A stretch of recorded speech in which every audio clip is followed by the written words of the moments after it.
What's going on, everybody? It's Childish. We're back at it again, coming at you with another Dislyte video. And in today's video, we bring you guys our ultimate Holo Battle team building guys to give you guys everything you need to get your stuff started on the right foot when it comes to your first Guild War battle this week. So before I get into that though, let me let y'all know what's going on right now. Okay, event mode, 50% relic bonus here in the ritual micro. Make sure you're jumping on that. Make sure you're doing your 10 runs here on the side, minimizing it, and setting up your guild, setting up your club defense here, so that you guys don't miss out. Okay, so as you guys can see, we got 6 hours to get everything signed up and ready to go. Hopefully you are in a club by now. Everybody should be taking advantage of it so you can get yourself some points to collect some free rewards here that you can collect throughout the week. Definitely want to take advantage of it, especially for that Melanie unit there. Absolutely amazing. But anyways, guys, let's go ahead and get into the rest of the content here. Again, few things that I'm going to tell you right now. As much as I want to say this is going to be the best guide you've ever seen, I don't know. There's a lot of great content out there.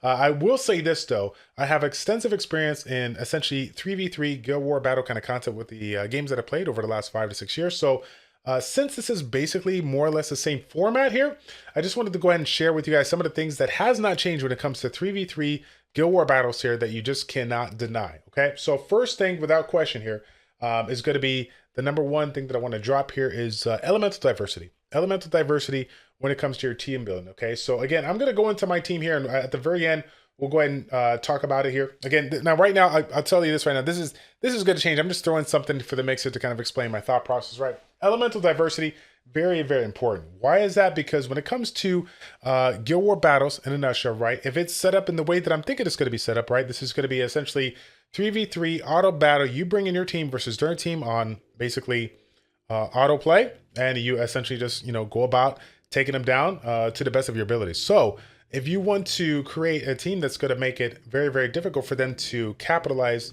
on their strengths, you bring in the elemental diversity doesn't allow them to double up or triple up on an element to take full advantage of the elemental advantage, the extra damage that they could do on that specific element. So again, taking a look at the first team, the defensive formation number 1, we're bringing in 3 elements here, but of course 1 being shimmer. But if we were to have both wind, water, and fire, or what I'm saying, like the flow, wind, inferno, whatnot, that would make it a little bit more difficult for them to capitalize on a specific defense here. So if you have the opportunity to create a team that has all 3 elements in there, that is great. At the very least, at the very maximum, double element there. Do not run a triple element team here. That's going to be very, very that's not going to be good. Okay, that's not be good. You do definitely don't want that. They could take full advantage of that. Okay.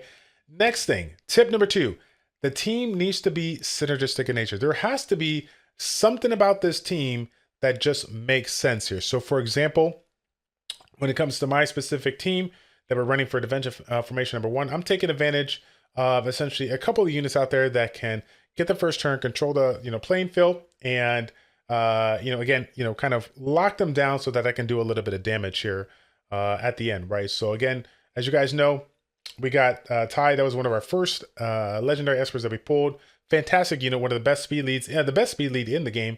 And then of course Lucas, one of the units that you guys can get free to play for the spatial towers. So very, very good unit that you can take advantage of as well. So now one of the things I want to point out here is that while again there is a little bit of a gap per se as far as the essentially the strategies that I'm trying to bring in. I'm trying to get turn 1. I'm trying to have my units push their attack bars back so that I can do some crazy damage with Lin Zhao. There is a little bit of gap in this. Depending on how I rune Lin Zhao, there potentially could be a gap that allows the opponent to, sneak in there, interrupt, and potentially, take it down. So that's why I'm running the Lucas in a spot here. I'm trying to make sure that not only, taking advantage of the AP reduction here, but I'm giving myself an opportunity to strip, take away any kind of immunity they may have, any kind of shield they might have, get the attack bars pushed back with Ty, and then of course, like I said before, put the speeds, the defense breaks with Lin Zhao, and then follow up with some control and a little bit of DPS here. So next thing that I want to talk about here is going to be the overall strategy, right? Again, kind of getting back to what I just talked about. I essentially just talked about these 2 tips are kind of right in line, right? I'm looking to get turn 1. I'm looking to strip. I'm looking to control. I'm looking to do some damage here, right? You can create a composition that's full CC. You can create a composition that's full cleave. You can create even a turn 2 kind of bruiser composition. But whatever you do, there needs to be a specific strategy in line, right? If you're bringing in 2 outrageously fast units that are trying to control turn 1, and then your other unit is essentially something that's outrageously slow, that doesn't have too much value, that doesn't synergize, doesn't strategize with your team, then you're going to be at a fault here, and people are going to be able to take full advantage of that. Remember, guys, you're setting up a defense that has you're hoping that everything works in its nature. All the skills go in order that you want them to do. We can't technically control that here, so you want to make sure that everything's in line the way you want it to be. Speed tuning your units, making sure they are, like I said, synergistic in nature. The strategy's on point. You want to make sure that you have everything in line so that you can get maximum value out of it, right? Now, those are kind of the basic strategies that I want to, tell you guys about. As far as like the advanced strategies that I want to say here, is going to be two different things. One thing is the art of deception. Okay. So again, one of the things that is pretty obvious when it comes to, playing, 3v3 Guild War battles and auto things, you can take a look at a comp right now and basically say, okay, I know exactly what they're trying to do.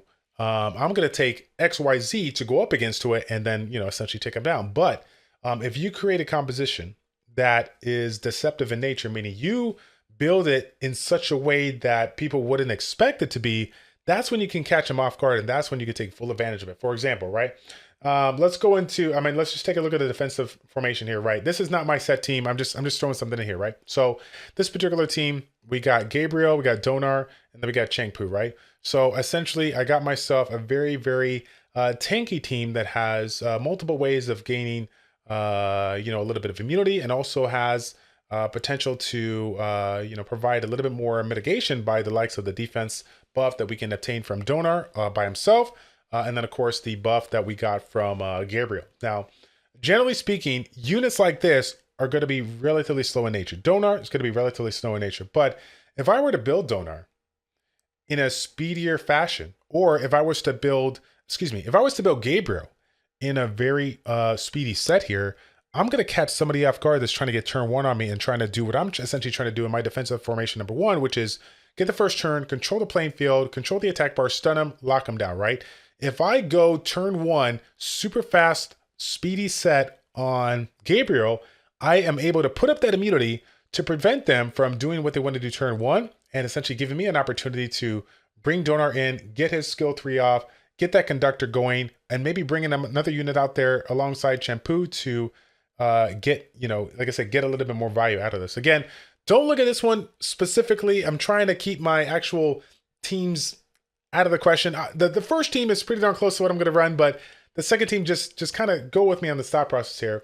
If you can persuade them to attack you because they feel confident in their ability to take you out, but you create a composition that has the relics on it, the setup that is outrageously not what they were expecting, you'll catch them off guard. You might be able to snipe a unit. You might be able to cripple them and take them out. And again, if this is anything like Summoner's War or other games out there, they're going to have the opportunity to use a unit. And if you kill a unit right from the get-go, that is not going to be a unit that they're going to utilize in another Guild War battle. So maybe you didn't win the overall match, but if you take out a main unit in their lineup that they can't use for another battle, that is a win in my book. So that's why I feel like the art of deception is super important.